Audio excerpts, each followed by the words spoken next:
Confia Justiça de hoje está discutindo o direito de vizinhança e o comportamento antissocial nos condomínios. Os nossos convidados são o juiz Carlos Alexandre Romano Carvalho, da Vara Única de Jaboticatubas, e o presidente da Comissão de Direito Imobiliário da OAB de Minas Gerais, advogado Kênio Pereira. Nós vamos falar especificamente agora sobre lei, doutrina e jurisprudência em relação ao nosso tema de hoje. Elas estão caminhando juntas, doutor Kênio? Eu acho que sim, está havendo uma grande evolução nesse sentido, né, de maior respeito ao vizinho, e automaticamente o que acontece? Grande parte da população morava em casas. Então, atualmente, nos grandes centros, a moradia em condomínio é a regra. Então, isso exige um aprimoramento, maior participação das assembleias, maior cuidado com o vizinho, né? Aquela questão, por exemplo, que eu quero colocar simples detalhes, né? A pessoa hoje tem suítes nos apartamentos. Então a pessoa dá descarga 1h da manhã, acorda o vizinho.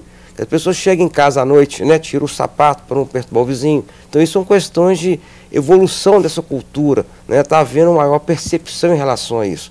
E um fato interessante também é que a própria lei, as pessoas estão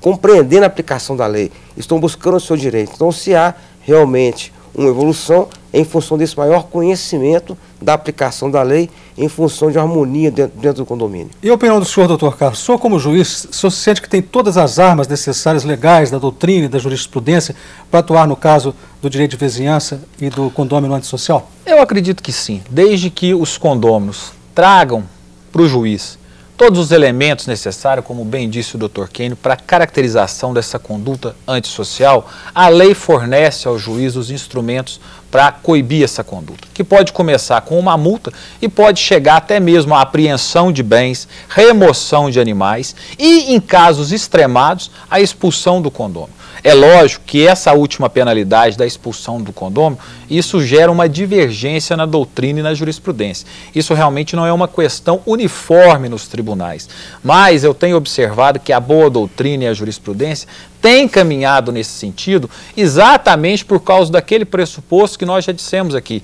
Nenhum direito é absoluto. Não é justo que uma maçã podre contamine todo um cesto. Doutor Kênio, dê exemplos aí no escritório do senhor de casos de conflito de vizinhança nos condomínios. Sem ser, por exemplo, a questão do barulho, né, de uma bateria tocando lá.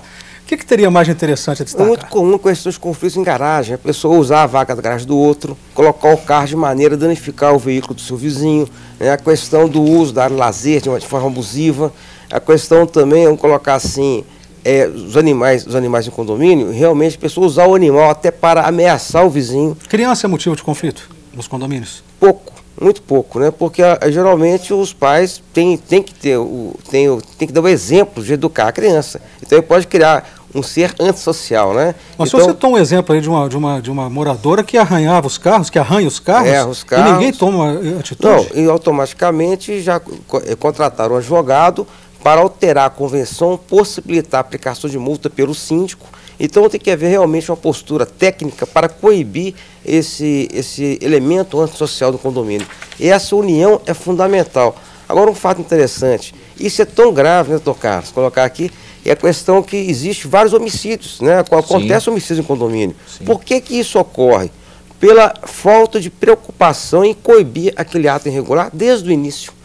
Então o síndico não pode se omitir, a Assembleia tem que se unir nesse aspecto e de repente as pessoas ficam com dó de gastar algum volume financeiro para mudar a convenção, ficam com dó de gastar algum valor para contratar alguém para coibir aquele condômino antissocial. Essa economia é muito nociva, porque, repetindo, é o caso da pessoa mudar do prédio. Então tem situações que do vizinho, ele cria, vamos colocar assim, até questão de drogas dentro do condomínio. Ele atrai pessoas que são traficantes para dentro do prédio e isso gera o quê? Um temor nas pessoas. E as pessoas, ao invés de combater aquilo, elas se calam ou até mudam do prédio. Não deve se calar, né, doutor? Sim, não deve. E um detalhe, isso completando o que o doutor Kênio falou, o que a gente observa na prática é que essas questões de condomínio, elas causam um estresse muito grande nas pessoas.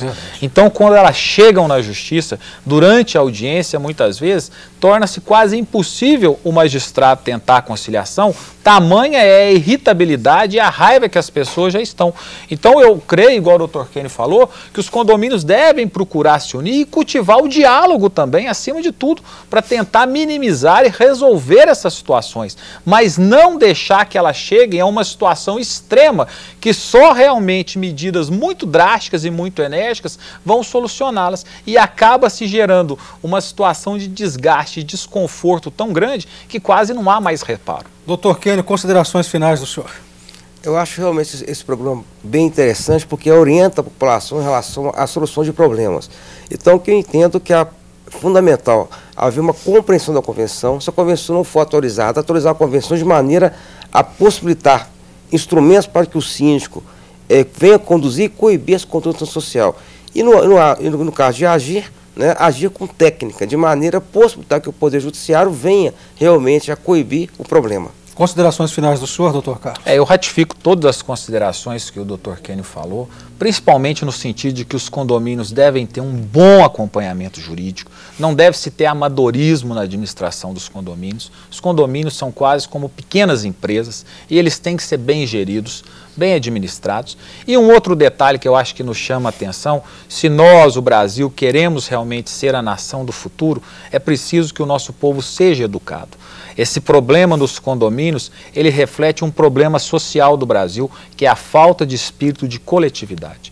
É preciso que o nosso povo entenda que se nós quisermos ser uma nação realmente brilhante, uma nação realmente que lidere o mundo, é preciso que nós entendamos que nós não somos os únicos, mas que à nossa volta existem muitas pessoas. Ninguém no mundo é uma ilha e nós não podemos viver sem o outro. É preciso que todo mundo aprenda um postulado de direito que a gente aprende nos primeiros anos da faculdade. O meu direito termina aonde começa o direito do meu semelhante. E eu não devo fazer com o outro aquilo que eu não quero que façam comigo. Muito obrigado ao senhor por essa participação. Muito obrigado ao senhor, doutor Kenny. Por nada. O Via Justiça de hoje termina aqui. Este programa é uma parceria da TV Assembleia com a MAGES, a Associação dos Magistrados Mineiros. Críticas, perguntas e comentários, falem com a produção pelo telefone 31 3079 3454 ou pelos endereços eletrônicos tv@almg.gov.br ou viajustiça@mages.com.br. Até a próxima semana.